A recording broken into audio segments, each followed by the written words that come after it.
be blunt, it made no sense, because what the president said was, I'm okay with a one-state or two-state solution.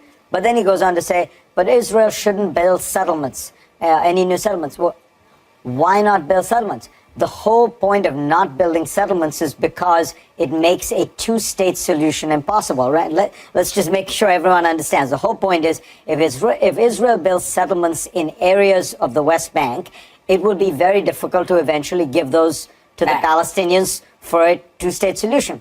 If you don't care what kind of a solution, if you have a one-state solution is fine, then the settlements are fine. So even within his own logic, it's completely contradictory. But it sounded like one of the things that his logic was you guys figure it out. I support whatever agreement you guys come up with. But, it just seemed so removed from reality. It would be like saying to Poland in 1990, if you guys want to stay part of the Soviet Empire, that's good with me. If you want independence, it's good with me. Of course they want independence.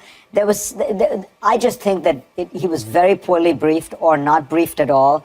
Every Israeli prime minister for the last 20 years has been in favor of the two-state solution. But not Netanyahu. No. He gave a speech at Bar Ilan. He just has conditions which make people think that this is not, this is not a real commitment. Fair statement would be he's more open to the direction Trump's going than we've seen in the past. This is the most right-wing government in Israel for a long time. But look, Trump's statements in the press conference made no sense. It was either the product of very bad staffing, or he decided not to get briefed.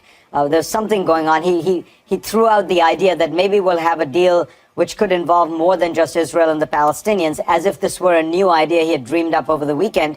This is something that the Saudi Crown Prince proposed 15 years ago, that the Arab League has endorsed for 15 years. Again, the whole thing felt like amateur hour, and it was very distressing. Prime Minister Netanyahu kept coming in and kind of rescuing the Trump. There was a point at which he was asked to disavow the anti-Semitism that seems to be associated on the fringes of people supporting him.